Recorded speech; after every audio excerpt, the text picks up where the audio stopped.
Delaware Tech, Chemistry 100, Chemistry 110, Unit 6 continued, Dalton's Law of Partial Pressures. Dalton studied the pressures of individual gases and how those values related to the total pressure of a container with multiple gases. So let's first start talking about pressure itself. Pressure, remember, is the force exerted on a container by the gas molecules or atoms bouncing off of the container. So if the container has a certain surface area on the inside and there's a certain force exerted by the molecules slamming against the walls, that force divided by the area is the pressure of the gas. And if you add more molecules, you'll have more collisions and therefore more gas. So in other words, if we increase N, the number of moles of gas, we'll increase the pressure. And in fact, this relationship is proportional. If we double the number of moles of gas, we'll double the pressure as long as we keep other things constant, like the volume of the container and the temperature of the gas.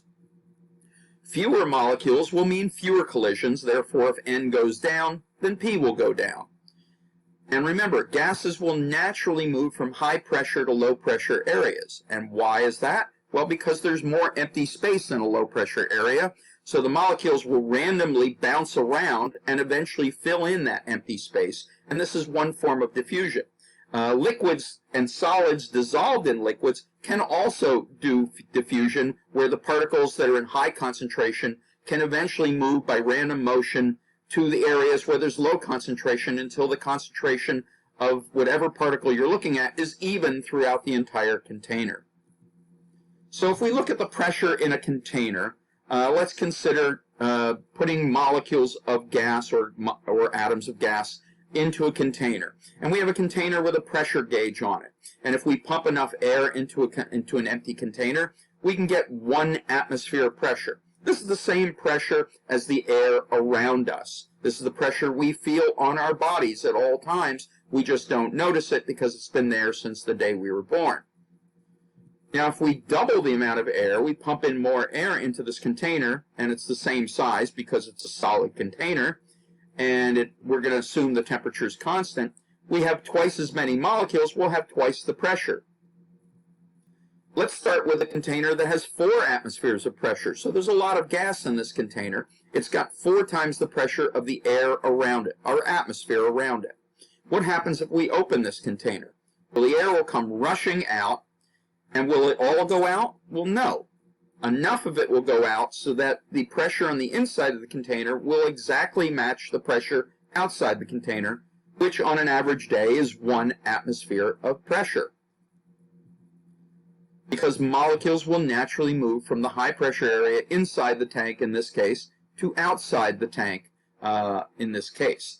Now, this is important in things like going up in an airplane. When we go up at high altitudes, the air pressure is very low. So airplane manufacturers make sure that the cabin is pressurized, and you may have heard that term, but what it means is you put enough air pressure inside the airplane so that when people go up in the airplane, they're not suddenly surrounded by very low pressure that's outside of the plane. And the reason we do that is because you want to keep the same pressure around you as in your lungs. Otherwise, all the air in your lungs will rush out into the low pressure area around you, and you won't be able to breathe. Now, Dalton looked at the individual pressures of gases and how they related to the total pressure in a container that contained multiple gases. So this is the total, this is Dalton's law of partial pressures. And what he said was that the total pressure in a container is just equal to the individual contributions, the partial pressures, of each of the gases that might be in the container. And we can have 2 gases, 3, 20 gases in the container. They each have their own pressure that they exert on the walls of the container. And if we put all of those gases together, well, they'll add up. So let's look at a situation where we have a container with this green gas here. It has enough gas in it to be a pressure of 2 atmospheres. We have the orange gas at 1 atmosphere of pressure and the blue gas at 3 atmospheres of pressure. And if they're all the same container, same size container, and they're all the same temperature, the difference in pressure is really going to be due to how much gas is actually inside. For instance, the third container, the blue gas, there are 3 times as many particles as in the container with the orange gas. But if we put all these gases together, their pressures will add up, and our total pressure of the container will be 6 atmospheres. 2 atmospheres plus 1 atmosphere plus 3 atmospheres is 6 atmospheres. And this is all Dalton's law of partial pressure says. It's very straightforward. So let's look at a couple problems. First one says, what is the total pressure in a balloon filled with simple air? What is simple air? Well, air is 78% nitrogen, 21% oxygen, and that leaves 1%. And most of that 1% is argon, but there are also trace gases like carbon dioxide and water vapor, a little bit of methane, fluorocarbons. There are a lot of other trace gases in the air. But simple air, we're just going to say, is only made of nitrogen and oxygen. And I'm not going to tell you the percentage of each one, but I'll tell you that the partial pressure of the oxygen in this balloon is 166 millimeters of mercury.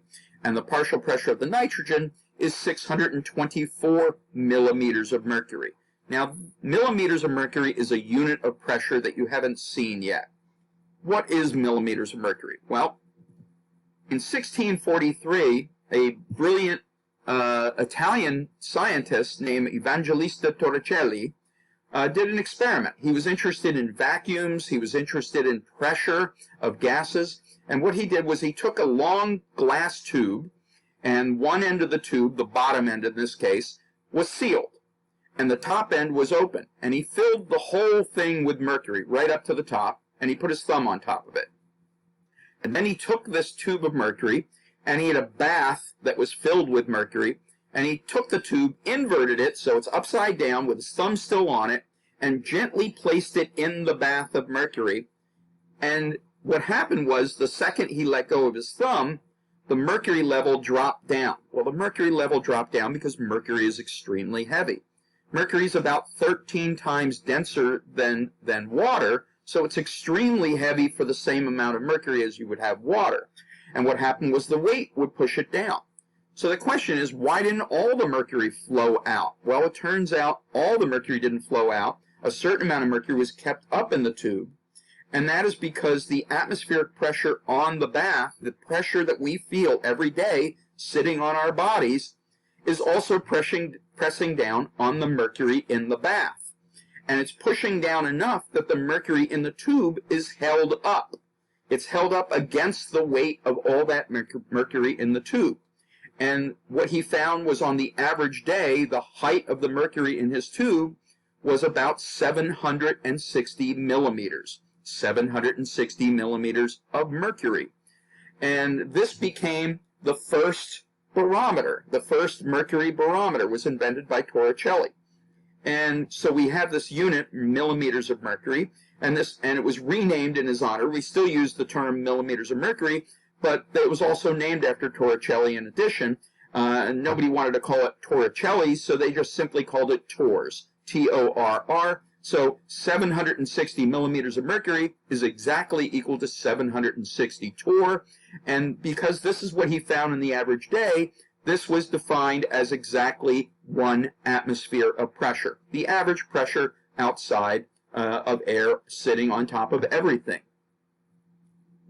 So now that we know something about the units, let's just look at this problem. We have 166 millimeters of mercury pressure just due to the oxygen, 624 millimeters of mercury just due to the nitrogen. We add them together, and we simply get 790 millimeters of mercury total in that balloon. Notice 760 is a little bit more than, 790 is just a little bit more than 760, so this balloon has slightly more than 1 atmosphere of pressure on the inside of the balloon. Let's look at the second problem. In a second balloon, the total pressure is 1.30 atmospheres. Okay, we're using a different unit. What is the partial pressure of oxygen if the partial pressure of nitrogen is 720 millimeters of mercury? Well, we could simply take the total pressure and subtract out the nitrogen pressure and get the oxygen pressure, but the problem is we have 2 different units. And how do we convert those? Well, we know from what I just explained about Torricelli's experiment that 1 atmosphere of pressure is exactly equal to 700 millimeters of mercury, and that's the same thing as saying 700 torr. Torr and millimeter mercury mean the same thing. And this is equivalent to 14.70 pounds of pressure per pounds of force per square inch. In other words, pounds per square inch is our force per area that we talked about for a pressure unit. A pressure we also call pounds per square inch. We abbreviate it PSI. You probably heard PSI, may not have realized it meant pounds divided by an inch squared, pounds per square inch.